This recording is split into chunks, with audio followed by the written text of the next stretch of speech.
I truly love you, Hulk Hogan, brother. This one's for you. Stay strong and look out for all those TNA maniacs. Because you've got to do it, for me and you. Jesse Neal, Vinnie Rue, Rampage Jackson, Robert Roode, Gunnar Murphy, Jay Lethal, Samoa Joe, Belly's Full, Sanjay Sada, Siaki, the guy who wrote it smells like... Oh, okay, whatever. I'm not doing this, it's embarrassing. How can a grown man sing this absolute rubbish? I'm done. You need to get a grip. Oh, and by the way, all you little channels with no plans, stop stealing our videos. I know you've got a top 10 TNA reasons Desmond Wolfe hates TNA out next week. It's not happening, dead. It's me. Marquis D.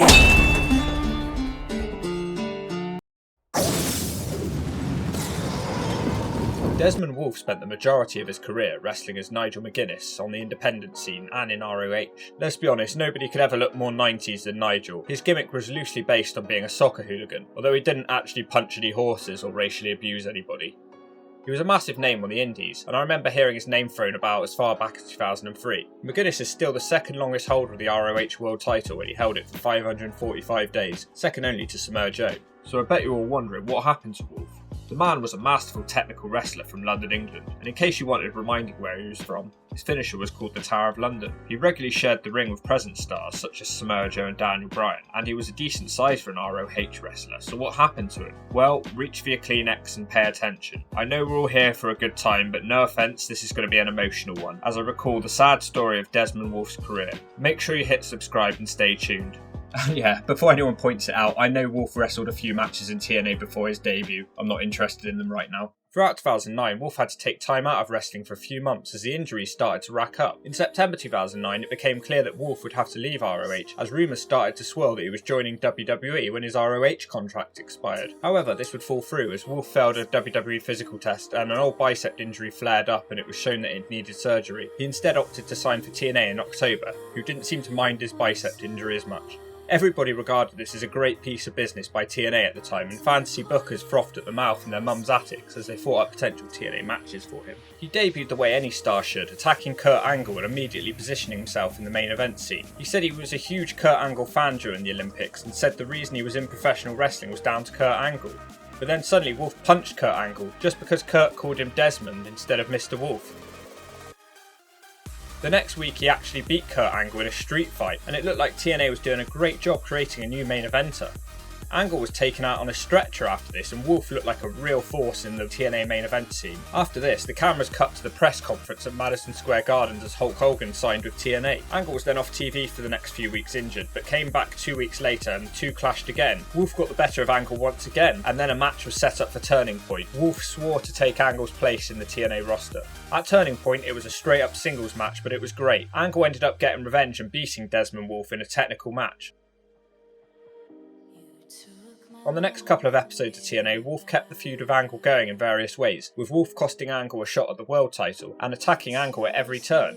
Eventually, Wolfe challenged Angle to a 3 Degrees of Pain match at the next pay-per-view. It was basically just a 2 out of 3 falls match. First fall was a pin, second fall was a submission, and the third fall was escape the cage. This all went down at Final Resolution 2009, where we all witnessed a classic between Wolfe and Angle. The match itself ran for just short of half an hour, and it's often regarded as one of the top 5 best TNA matches of all time.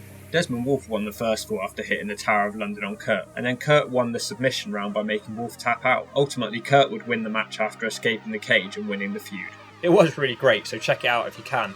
Personally, I prefer Angle v Anderson at Lockdown 2010, which is why I don't hold this match in such high regard, but it is still a classic, don't get me wrong. And now it goes downhill here for Wolfe. I don't think I'm going to have many positives to say about the rest of Wolfe's run in TNA. No offence, it was terrible. Hogan debuted, and Wolfe's push was quickly forgotten about. As he started losing, he lost to the Pope in 2 minutes on Impact.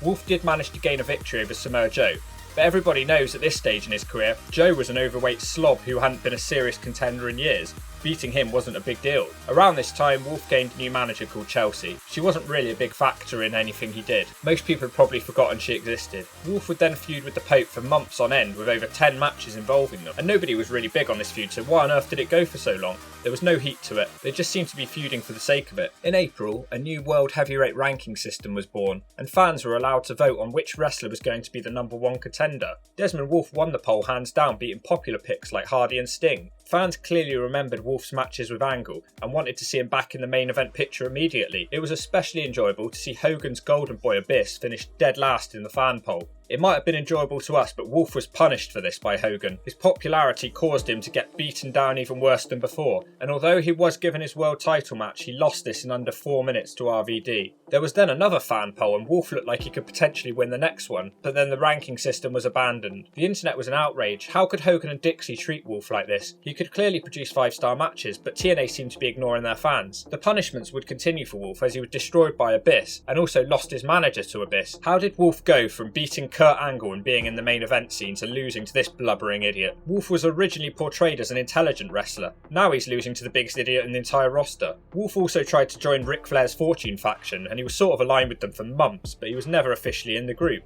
Wolfe continued to lose time and time again and kept hanging around with Fortune. Eventually, Ric Flair decided not to include him in the group. Wolfe was then relegated to the B show, Explosion. Nobody was watching that show. He then formed a tag team with McGuinness called London Brawling. Chelsea stayed on as Wolfe's manager, and they actually went on a small winning streak. The two then gelled together quite nicely as an arrogant Englishman tag team who could then back up what they said in the ring. They won a number 1 contenders match for the tag belts, and they were scheduled to face the Motor City Machine Guns at No Surrender 2010, but out of nowhere they were pulled from the event and replaced by Jen Mee.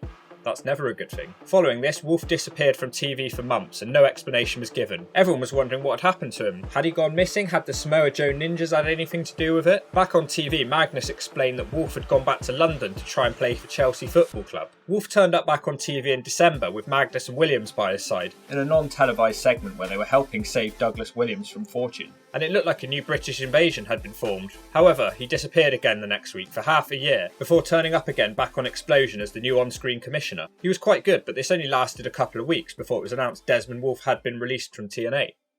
Fast forward a few years and Wolfe revealed in 2014 that the reason for his TNA release was that he tested positive for the disease hepatitis B. Due to the highly infectious nature of the disease, Wolfe had been kept away from other wrestlers and would not have any more matches in TNA. A month after Wolfe was released from his TNA contract, he was cured of the disease. During this time, Wolfe was forced to work in a supermarket on a deli counter to try and support himself.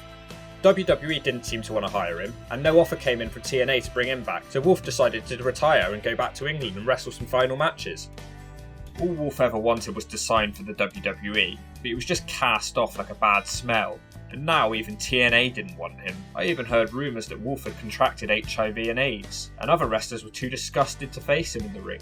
I feel really bad for Wolfe. Wrestling was his life, and all his quality matches and reputation were being destroyed by imbeciles on the internet. Imagine having the one thing you love being taken away from you, and then on top of that being told that everyone hated you. Wolfe was retired at age 36. He no longer had the disease, but his body was damaged from the previous injuries, so he could effectively still wrestle at this point, but he chose not to. He also did some ROH work backstage in the company that made him so special. In 2016, his dreams finally came true, as he was hired by the WWE, although not as a wrestler, instead as a commentator on NXT. He's still with them to this day, and he seems to have hair nowadays, so it seems things finally got better for Desmond Wolfe. He's no longer a member of the Billy Corben Baldy Club. Nowadays, Wolfe is massively against blading in wrestling and wants to see an end to this happening in the sport. For me, the saddest thing about this whole situation is how people reacted to Wolfe's hepatitis. There were really some vile comments being made by so-called fans, and it was disgusting for something that was not the man's fault. They treated him like an outcast. X-Pac also suffered from hepatitis in TNA, but I don't remember such a big fuss being made about it.